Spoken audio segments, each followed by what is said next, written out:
श्री खड़गसेन जी कायस्थ श्री राधा गोविंद चंद्र के गुण गणों को वर्णन करने में श्री खड़गसेन जी की वाणी अति उज्जवल थी। आपने व्रज की गोपियों और ग्वालों के पिता माताओं के नामों का ठीक ठीक निर्णय किया। इसके अतिरिक्त दान, केली, दीपक आदि काव्यों का निर्माण किया, जिससे यह मालूम होता है कि आपको साहित्य का प्रचुर ज्ञान था और आपकी बुद्धि प्रखर थी। श्री राधा गोपाल जी, उनकी सखिया और उनके सखाओं की लीलाओं को लिखने और गाने में ही आपने अपना समय व्यतीत किया। कायस्थ वंश में जन्म लेकर आपने उसका उद्धार किया। आपके हृदय में भक्ति दृढ़ थी, अतः अन्यत्र संसारिक विषयों की ओर नहीं देखा। गौतम तंत्र में वर्णित विधि से शरद पूर्णिमा के महाराज का हृदय में ध्यान धारण कर आपने शरीर का परित्याग किया। ग्वालियर निवासी खड़गसेन का उल्लेख भक्तमाल और रसिक अनन्यमाल में मिलता है, जिनके आधार पर कुछ विद्वान दोनों खड़गसेन को भिन्न मानते हैं, जबकि दोनों में कायस्थ कुलोत्पन्न और भक्त होने की समानता है। वस्तुतः उन दोनों ग्रंथों में वर्णित खड़गसेन एक ही है। मिश्र बंधुओं ने इनका जन्म संवत 1660 एवं रचना काल संवत 1685 माना है।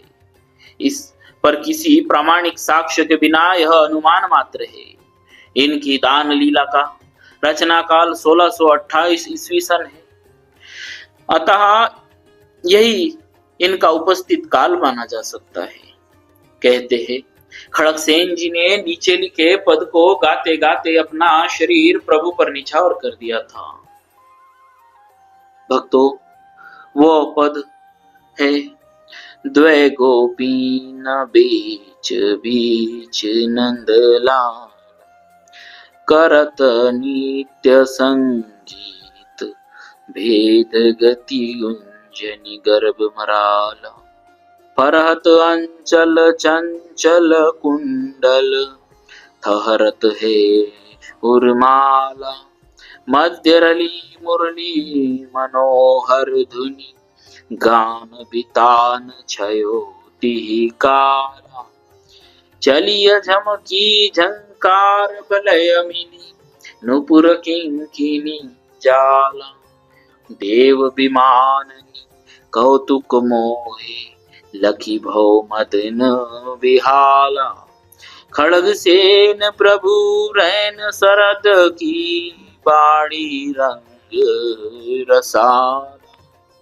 भक्तों, इस रचना को गाते गाते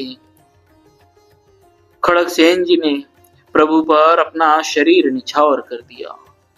इससे खड़गसेन के भक्तिमय जीवन के साथ ही उनके देहावसान विषय कुछ महत्वपूर्ण सूचनाएं मिलती है। छप्पई की पंक्ति, तनु त्यागो मंडल सरद, से रास मंडल के आनंद में मग्न होकर इनके गोलोकवासी होने का पता चलता है। नागरीदास जी की पद प्रसंग माला से इस तथ्य का समर्थन होता है। एक समय शरद की पूर्णमासी खो रास मंडल चौतरा पर रास में एक पद बनावत होते, जो सब सो जब भोग दे चुके, तब अपने ही पद पे रीज प्रेम विवश रहे देह छोड़ दई।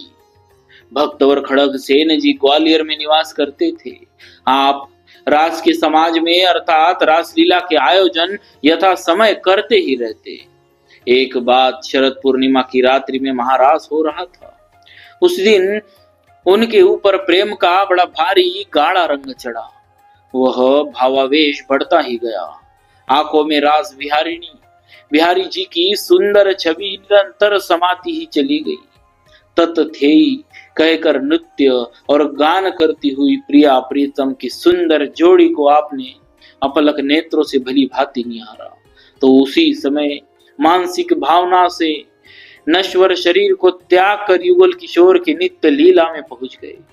इस प्रकार खड़गसेन जी ने अपार दिव्य सुख का अनुभव कर तथा लीला बिहारी जी की छवि पर रीझ कर अपने शरीर को न्यौछावर कर दिया। प्रेम ही सत्य है यह और उसके निभाने की रीति को आपने प्रत्यक्ष दिखला दिया। रास रस के प्रेमी भावुकों ने जब आपका प्रकट प्रेम देखा तो उनके मन भी रास रस में सराबोर हो गए। इस प्रकार प्रेम करना और शरीर त्यागना बहुत प्रिय लगा। सांप्रदायिक स्त्रोतों के अनुसार ये भानुगढ़ के राजा माधो सिंह के दीवान थे। एक दिन इनके यहाँ वृंदावन के एक रसिक संत पधारे। उन्होंने इनको श्री हित धर्म का उपदेश दिया। रसिक संत से इष्ट और धाम का रहस्य सुनकर इन्होंने श्री राधा वल्लभ लाल के चरणों में अपने को अर्पित कर दिया और वृंदावन आकर श्री हिताचार्य से दीक्षा ले ली। श्री श्री जी की शरण ग्रहण करते ही गृहस्थी एवं जगत के प्रति इनका दृष्टिकोण एकदम बदल गया। श्री श्यामा श्याम का अनुपम रूप माधुर्य इनके नेत्रों में झलक उठा एवं दसों दिशाएं आनंद से पूरित हो गई। ये अधिक से अधिक समय नाम वाणी के गाने में लगाते इनका यश चारों ओर फैल गया और दूर दूर से साधु संत आकर इनका सत्संग प्राप्त करने लगे। इनकी सेवा शुश्रूषा में ये मुक्त हस्त से व्यय करने लगे। इनको अंधाधुंध खर्च करता देखकर बहिर्मुख लोगों में कानाफूसी होने लगी और कुछ दिन बाद उन लोगों ने राजा के कान भरना प्रारंभ कर दिया। उनका कहना था कि दीवान जी को वेतन तो सीमित ही मिलता है किंतु वे असीमित करते हैं। ऐसी स्थिति में राजकोष के अतिरिक्त ये अन्यत्र कहां से धन पा सकते हैं। राधा माधो सिंह की समझ में यह बात आ गई कि दीवान जी मेरा ही धन खर्च कर रहे हैं। उन्होंने तत्काल इन्हें बुलवाया और अत्यंत कुपित होकर इनसे कहा, तूने मेरी चोरी की है, या तो तू 1 लाख रुपया दंड में दे अथवा मैं तुझे फांसी पर लटकवा दूंगा। खड़गसेन जी ने राजा को समझाने की बहुत चेष्टा की। इन्होंने कहा, आप राजकोष की जांच करा लीजिए और यदि कोई गड़बड़ी निकले तो मुझे दंड दीजिए। अपराध के बिना दंड देना उचित नहीं। किंतु राजा ने इनकी एक नहीं सुनी और कारागृह में डाल दिया। इनका भोजन पानी बंद करा दिया। कहते हैं कि रात को राजा जैसे ही सोया उसको यम के दूतों ने आकर घेर लिया और अनेक प्रकार से डराना आरंभ कर दिया। उसके हाथ पैरों में हथकड़ी बेड़ी डाल दी। राजा कष्ट से घबरा कर रोने लगा। यमदूतों ने उनसे कहा, तूने एक निरपराध हरिभक्त को बंधनशाला में डाल दिया है, तू उनको शीघ्र मुक्त कर दे, अन्यथा तेरी खैर नहीं है। राजा मृतक तुल्य मूर्छित पड़ा था। यह देखकर उन नौकर चाकरों को भी बहुत दुख हुआ। उन्होंने खड़गसेन की शिकायत की थी। उन लोगों ने एक होकर विचार किया कि खड़गसेन के प्रति किए गए अपराध से ही राजा को यह महान कष्ट मिल रहा है, अतः उनको ही राजा के पास ले चलना चाहिए। वे तीसरे दिन खड़गसेन को लेकर राजा के पास पहुंचे। उनको देखते ही यमदूत राजा के पास से हट गए और राजा स्वस्थ हो गया। खड़गसेन के इस प्रभाव को देखकर राजा लज्जित सा हो गया और उसने उठकर उनके चरण पकड़ लिए। इस घटना के बाद राजा उनका बहुत आदर करने लगा। कोई राज्य कार्य आने पर वह स्वयं इनके घर चला आता था। इनको अपने यहाँ नहीं बुलाता था। वह इनका भगवान के समान आदर करने लगा। कुछ दिनों बाद उसने इनसे दीक्षा लेने की इच्छा प्रकट की। खड़गसेन ने उनको श्री वृंदावन ले जाकर दीक्षा दिलवा दी। खड़गसेन जी के सत्संग से राजा के जीवन में आमूल परिवर्तन हो गया।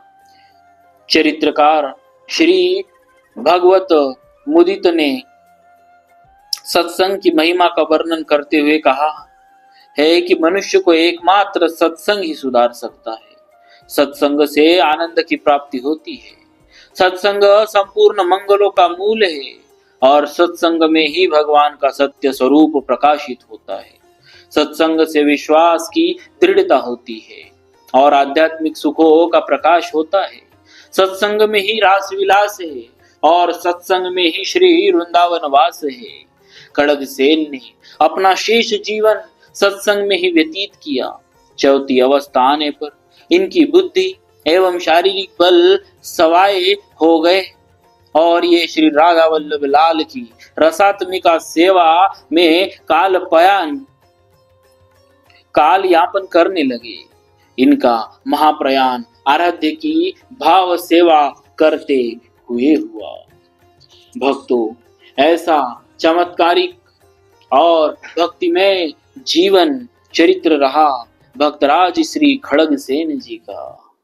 बोलिए भक्तराज श्री खड़गसेन जी महाराज की जय। भक्तवत्सल भगवान की जय।